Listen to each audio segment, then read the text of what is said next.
que tenía la salida sobre Avenida Belgrano al 1400, ahí de Crespo, frente a la plaza, que es una parte era donde estaba lo que era el depósito de la Casa Central y otra parte lo que era el patio, también con unas partes de oficina en el segundo piso. Eso fue lo que salió a subasta el 17 de noviembre y que culminó el 26 de noviembre la subasta. Bien, bueno, dentro de lo que, del listado de propiedades, todavía, resta para finalizar este proceso, digamos, si usted tiene que definir, digamos, la marcha que ha tenido todo este proceso, ¿en qué punto estaríamos?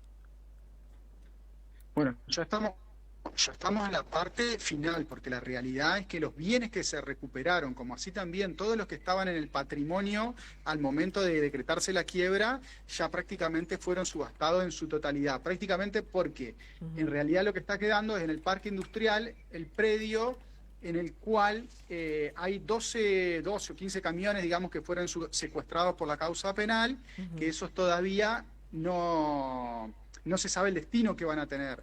Y hasta tanto no sean sacados de ese predio por parte de la justicia penal, no podemos liquidar, o sea, no podemos poner a subasta ese predio del parque industrial que tiene 5.400 metros cuadrados. Eso ya sería lo último que está quedando subastar en el proceso. Claro. Bueno, y en cuanto al tiempo, usted Distribuye, pero después todo el resto ya fue todo subastado y la plata fue distribuida. ya fue distribuida, siguiendo, bueno, como sabemos, el orden de prioridades, ¿no? A quienes les corresponde cobrar primero, creo que los últimos me parece que son los empleados, ¿no? En ese orden. Hoy en día ya lo de los privilegios, ya le diría que no es que no está vigente, pero en realidad lo que tenían privilegios ya fue cancelado. Ah, eso ya Solamente se distribuye toda la plata entre acreedores quirografarios. Ajá, bien, bien.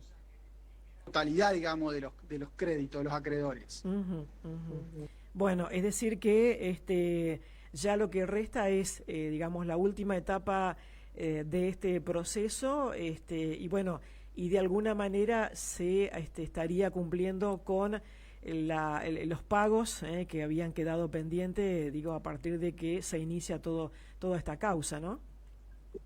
Claro, en realidad ahora ya todo lo que se juntó en distribuciones anteriores ya se distribuyó toda la plata y esta es la última, o en principio sería la última distribución o la anteúltima distribución que se hace con la plata que se juntó ahora en esta subasta, con más lo que se ha juntado por intereses y demás, eso se va a volver a distribuir y eso se imputa a las deudas que fueron reconocidas tanto en el concurso como en la quiebra de Baigel. Claro, claro. Bueno, y a partir de, digamos, de esa situación ya estaría expirando el rol que usted viene cumpliendo, ¿no?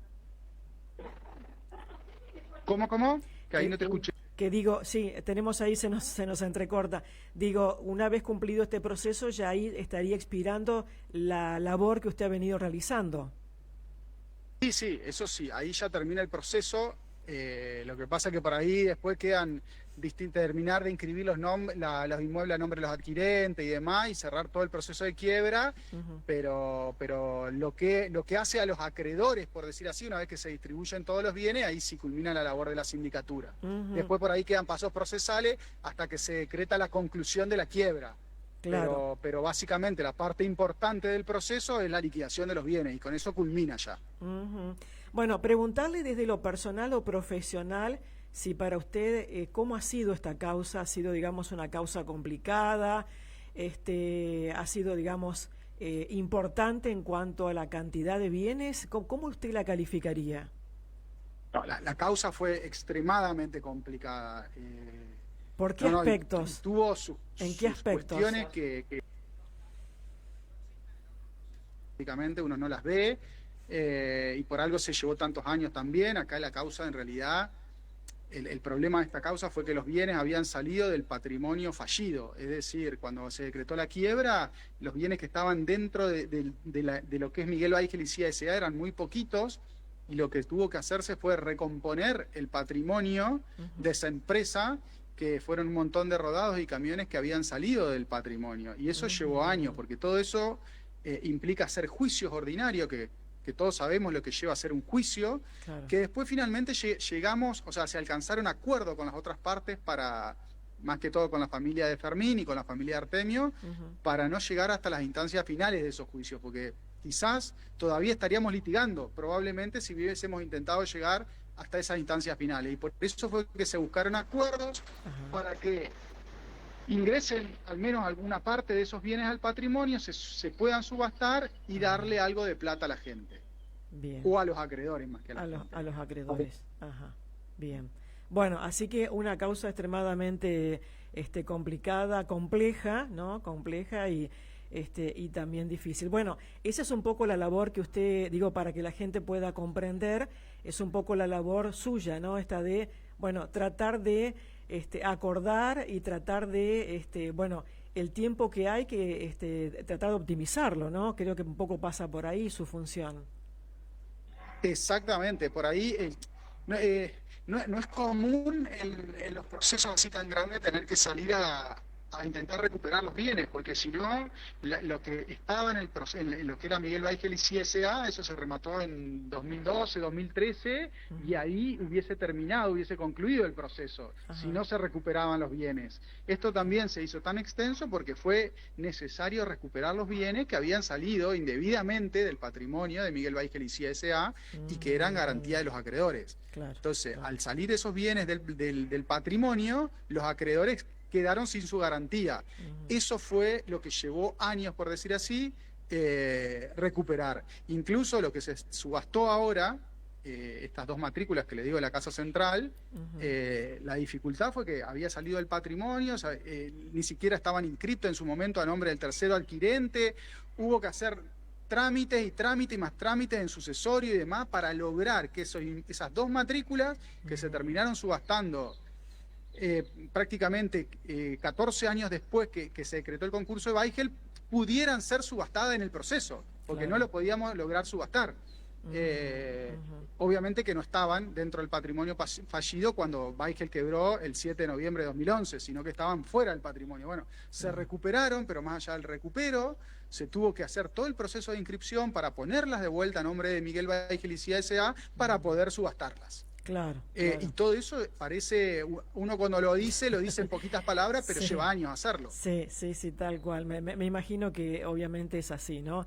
Y usted, digamos, el contacto que tiene con los damnificados, bueno, ¿qué opiniones recaba? ¿Cuál es un poco digamos, la sensación que tiene la gente? Si bien algunos han logrado recuperar, bueno, otra gente inclusive falleció mucho antes también, ¿no? Digo, y ahí quedaron los hijos también que siguieron litigando.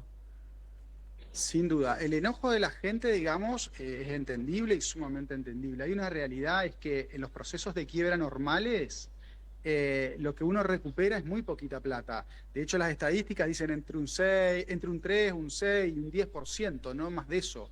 Acá en Baigel, en este proceso se pagó el capital, más intereses y demás, y se va a hacer otra distribución. Sí es cierto que no es la misma plata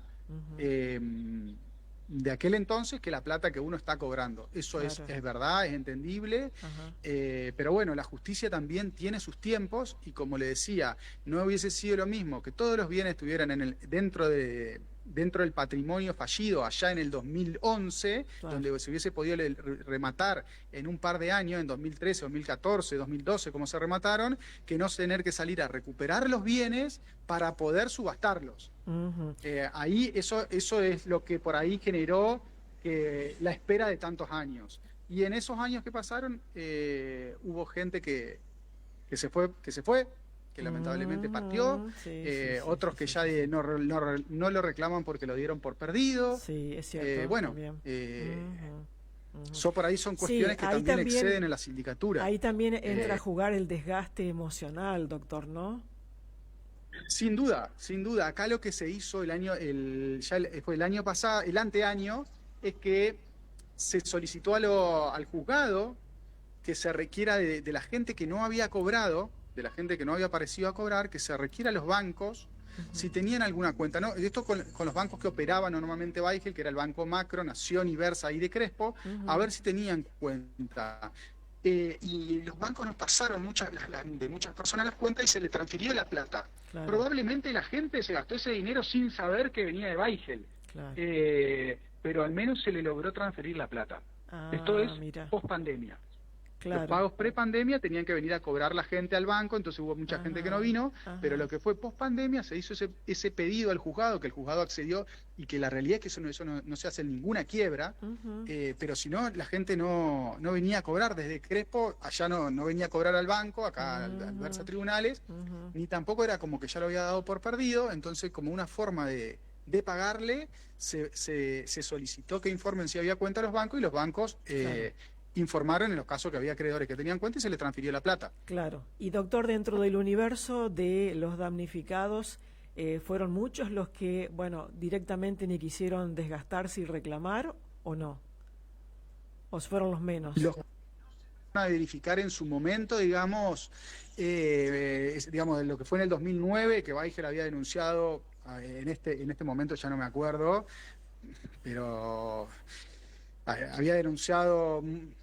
No me acuerdo si eran como 400 acreedores por materiales, una cosa así. ¿Cuántos se presentaron? No les sé decir. La verdad que ha pasado pasaron tantos años que no me animo a darle esa respuesta. Sí, es tal cual, tal cual. Sí. Bueno, para que por ahí también se entienda, cuando usted dice patrimonio fallido, esto tiene que ver con esos bienes que se pasaron a testaferros, ¿no? ¿Cómo? Cuando usted menciona lo de patrimonio fallido que se tuvo que recuperar, fueron esos bienes que se pasaron a testaferros. En gran medida sí, y otros no. Lo que pasó que Baigel se presentó en concurso en agosto del 2019, pero previo a eso, Baigel también tenía lotes de terreno que vendía como bienes de cambio, digamos, y había entregado muchos lotes a algunos acreedores. No me acuerdo si eran 15 o 20 acreedores que habían recibido un lote a cambio. Y la situación que se dio ahí fue que Baigel tenía 1000 y pico de acreedores, pero solo 15 o 20 sin ingresar en los testaferros, que también en gran medida fue que habían salido hacia testaferros, pero hubo 15 o 20 acreedores que también habían recibido lotes de terreno y que se habían privilegiado en relación a los otros. Porque todos tenían igual derecho. Claro. Pero de alguna forma esas 15 o 20 personas habían recibido algún lote de terreno por las acreencias que tenían. Eso no es que sea ilegítimo ni demás, solo que había un privilegio o que existió, se habían hecho de un terreno en relación a los otros 1000 y pico de acreedores que no tenían nada. Entonces, esos lotes también se accionó contra esos acreedores que tuvieron que devolver los lotes. En algún caso se devolvió el lote, en los otros casos optaron por pagarlo. Y bueno, y sí, la otra gran mayoría de los inmuebles era que habían salido a testaferros. A testaferros o dentro del mismo grupo, dentro de la misma familia Baigel. Bien. Bueno, interesante porque bueno, la idea era un poco... actualizar lo que se va, lo que ya va, se va transitando en este tramo final, como usted decía, ¿no? Que ya es muy poco lo que queda, y bueno, y ya se estaría dando un cierre. ¿Usted supone que esto, por ejemplo, ya el año que viene estaríamos hablando de un cierre de esta causa definitivamente? No, probablemente lo que es la conclusión de la quiebra lleve unos años más, seguramente, porque eso es así, pero claro, sin perjuicio de eso, la liquidación de los bienes y pago a los acreedores ya no debería extenderse mucho más, porque ya solamente quedan, como le decía, el tema del parque industrial y los camiones que fueron decomisados en la causa penal, que no se sabe el destino que se le va a dar. Bien. Hasta que la causa penal no determine el destino de esos camiones, no los podamos sacar, no se va a poder subastar eventualmente el predio que está en el parque industrial, si es que se termina subastando. Pero después ya no hay más bienes para subastar. Entonces, el proceso en cuanto a la liquidación ya está prácticamente terminado. Pero después de eso, ya lo que es el proceso hasta culminarlo, o sea, hasta que salga la sentencia de causa penal y la causa penal nos diga, bueno, hagan cuál es el destino que hay que dar a esos camiones, yo no sé si va a durar 1 año, 2 años, 3 años. Imagínense que los camiones esos fueron secuestrados en el año 2012, 2013. Claro. Y estamos en el 2025. Yo no sé cuándo va a terminar la causa penal para darle el destino a los camiones que se dispongan esa causa. Claro, o sea, no sé cuándo se va a poder culminar el proceso de quiebra de Baigel. Bien. Bueno, Bueno, le agradecemos la comunicación. La verdad que la idea era un poco ponernos al tanto de lo que está ocurriendo y obviamente que seguiremos en contacto en algún otro momento para ir actualizando la información relacionada a esta causa que, bueno, marcó un antes y un después en Crespo, ¿no? Inclusive ha sido motivo de trabajos, de investigaciones en universidades, digamos, de la manera que se llevó a cabo toda esta situación, ¿no? Donde hubo tanta gente damnificada que murió y no pudo cobrar. Usted decía, no, esto arrancó en el 2000, la quiebra arrancó en el 2011 y estamos en 2025 y todavía esto no tiene un cierre, ¿no? Totalmente, así es, y seguramente esto se extienda un tiempo más, un tiempo largo más allá que no haya distribución, va a extenderse un tiempo más. Los procesos de quiebra son así, se extienden mucho. Claro. Bueno, doctor, un gusto como siempre y muy amable por la información. Bueno, gracias a ustedes. Hasta que luego. tenga buen día, gracias. Muy bien, ahí charlamos con el doctor Valentín Cerini, quien es síndico en la causa Baigel, bueno, explicando cuál es el proceso o los pasos, ¿no?, que todavía falta de este proceso. Bien, llegamos a la